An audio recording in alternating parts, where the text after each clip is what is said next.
1 वर्ष के जब लाल जी भये तो 1 साल के ठाकुर जी हैवे वारे हैं। तो यशोदा मैया सोच रही है जन्माष्टमी आवे वारी है, लाला को कहा दूं।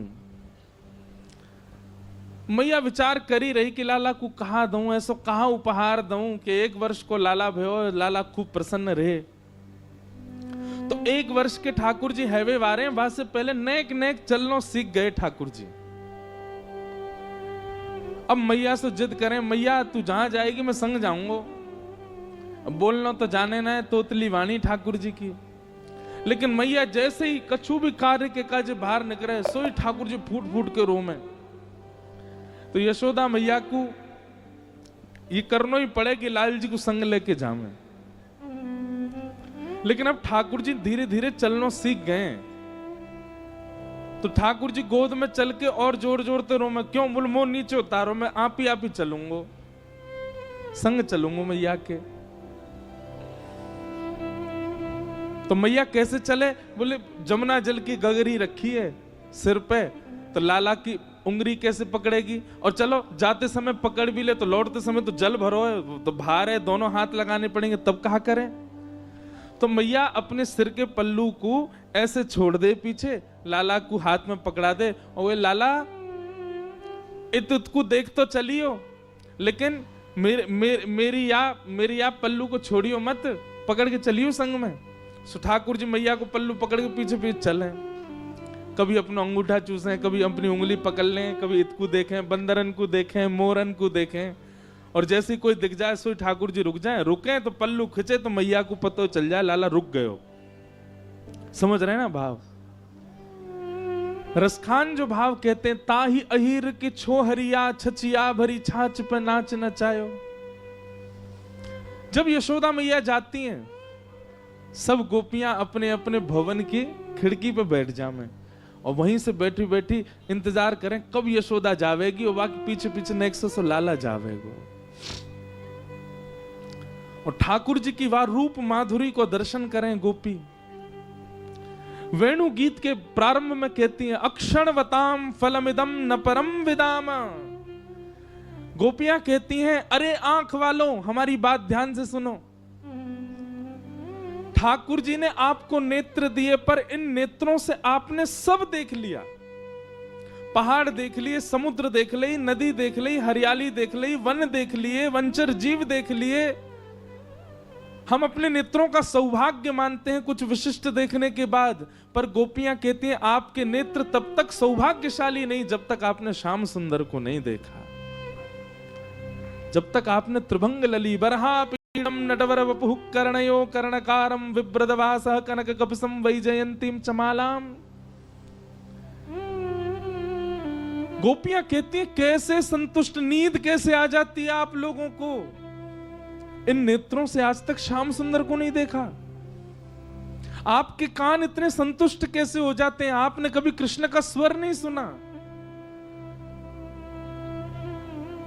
आपका हृदय इतना इतना इतना शीतल कैसे रह सकता है, आपने कभी ठाकुर जी को हृदय से नहीं लगाया। अरे गोपियां तो कहती हैं सर्वांगीण इंद्रियां जो प्राप्त हैं, यदि एक बार भी इन इंद्रियों से श्री कृष्ण आस्वादन नहीं किया तो आपने इंद्रियों का दुरुपयोग किया, इंद्रियों को पाकर के उनका सदुपयोग नहीं कर पाए आप।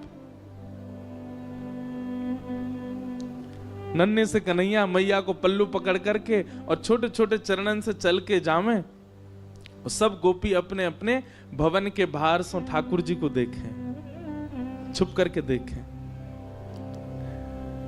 एक गोपी के मन में भाव आयो, लाला रोज जावे मैया के संग, कैसे या को पकड़ लूं, कैसे या के हाथ अनको ऐसे पकड़ के अपने अंक में भर लूं, कैसे या को गोद में ले जाऊं और कमरा में बंद करके या के रोम रोम को दर्शन कर लूं, कहां करूं, कैसे पकड़ूं या को। तभी एक गोपी ने एक दिन एक उपाय कियो, कहा जैसे यशोदा मैया के आवे को समय भयो, वो गोपी गई और सुंदर दोहरी गैया के दूध को बनाए, दूध से जो दही जमाई, वहां से जो मक्खन लोना निकारो, वह को हाथ में सजा करके और खिड़की पे बैठ गई। जैसे ही यशोदा मैया नेक आगे निकली, गोपी ने अपनी भुजा आगे कर दी और बाहर मक्खन दिखाए करके और लाला से कह रही है, कन्हैया आजा देख तेरे काज मक्खन निकारो मैंने। ठाकुर जी रुक जामे तो मैया को पल्लू खींचे, और मैया को पल्लू खींचे तो मैया खींच के ले जाए लाल जी को। गोपी रोके तो हमेशा ही है, ठाकुर जी रुके पल्लू पकड़ के मैया खींच के ले जाए। लेकिन आज मक्खन देख करके ठाकुर जी के चित्त में ऐसा लोभ उत्पन्न भयो कि ठाकुर जी ने जैसे ही माखन देखो है मैया को पल्लू छूट गयो। अब मैया तो निकल गई आगे, कन्हैया अकेलो रह गयो वहीं। Next so Kanhaiya.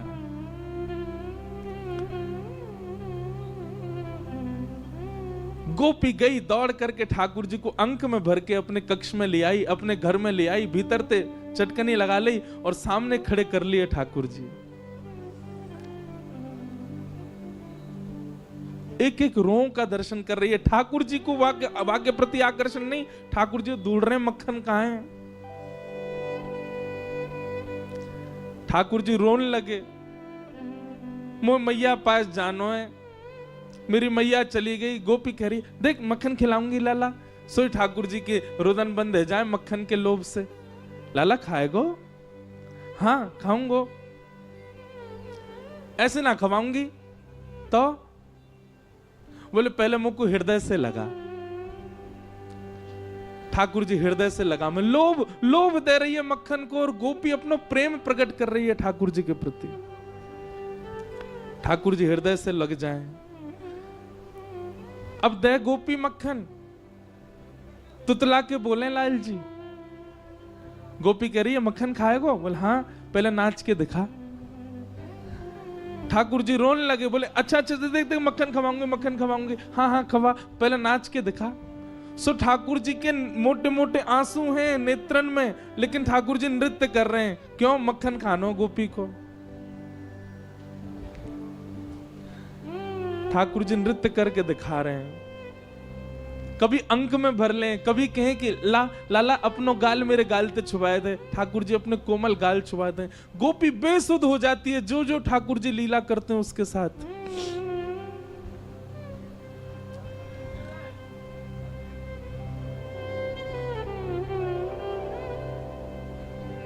जब इस दृश्य को आकाश से देवता देखते हैं, जब इस दृश्य को रसिक जन अनुभव करते हैं, भाव साम्राज्य में चले जाते हैं, तब परमानंद दास जी कहते हैं जिन गोपाल कियो वश अपने, जिन गोपाल कियो वश अपने, उर्धर श्याम भुजा गोपी, उर्धर श्याम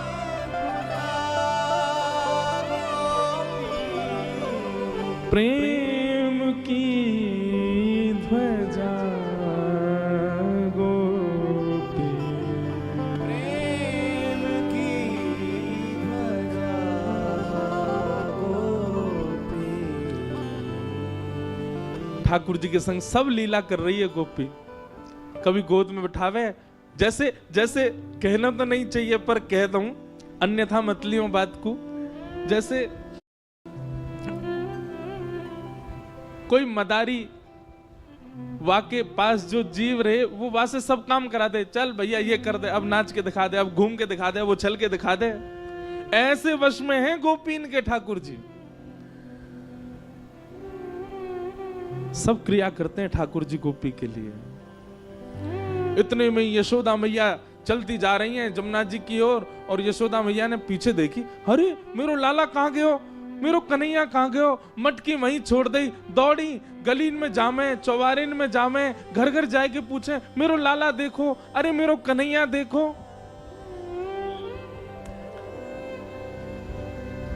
बीच गोकुल में जाकर के यशोदा मैया जोर से चिल्ला रही हैं, कन्हैया ओ लाला कहाँ चलो गयो। अब गोपी के घर में नेक्स्ट से ठाकुर जी अपनी पैनी सी आवाज से चिल्ला के, हाँ मैया मैं यहाँ हूं।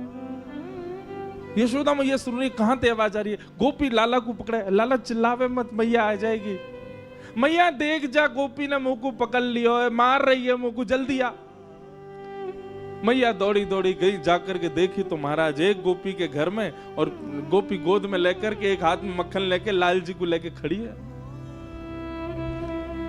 यशोदा मैया को ताम्र वर्ण हो गया। हेरी तो शर्म ना आवे हैं, लाला के लेके चली गई ना। मैया मैं तो बस नेक माखन चखाए रही, लाला को पूछ रही कैसे अपने बालक को चखा, मेरो लाला काय को ले गई, ला दे यहां पे। ठाकुर जी को लेकर के यशोदा मैया चली गई। अब गोपी अपने भवन से देख रही है यशोदा मैया की ओर, और मैया की गोद में बैठे ठाकुर जी पीछे से वह गोपी को देख रहे हैं। बेसुध हो गई। कितने दिन व्यतीत हो गए उसी चिंतन में, उसी आश्रय में, उसी भाव में। कैसा स्पर्श है, कैसे नेत्र हैं, कैसी प्यारी सी नासिका है, कैसा मुखमंडल है ठाकुर जी का।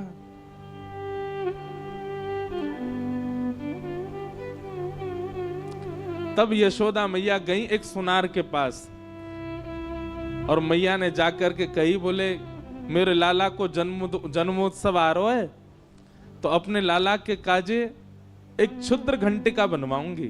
क्षुद्र घंटिका कहा है? ठाकुर जी कौंधनी पहने कमर में, और वह कौंधनी में छोटी छोटी सोने की घंटी लगी हैं चारों ओर। मैया ये यही मारे बनवा के लाई है, क्यों? लाला की कमर में बांध दें, और जब मैया जमुना जी जल भरवे जामे, सो लाला जब मटक मटक के पीछे चले, सबरी घंटी बजे, तो मैया को पता लगती रहे कि लाला संग चल लो। जैसे ही कोई गोपी लोभ दे और ठाकुर जी वहां को भाजे, सोई मैया को पता, अच्छा यहां तक घंटी आवाज आ रही, लाला भाज को दिखे, सोई मैया जावे पकड़ के ले आवे, चल मेरे संग। इतनी सुंदर भाव। मैया क्षुद्र घंटिका की कौंधनी बनवा करके लाई। लाला को जन्मोत्सव पहले दिन सुबह उठाते ही ठाकुर जी अभी नहाए भी नहाए, ताते जलते मुंह पहुंच दियो बस। और यशोदा मैया ने ठाकुर जी की कमर में कौंधनी पहना दी। ठाकुर जी को इतनी भाई बातें निकरवे वारे स्वर इतने प्रिय लगे ठाकुर जी को। अब तो ठाकुर जी अपने सखान के पास बिल्कुल अधरते जामे जे बजे नहीं।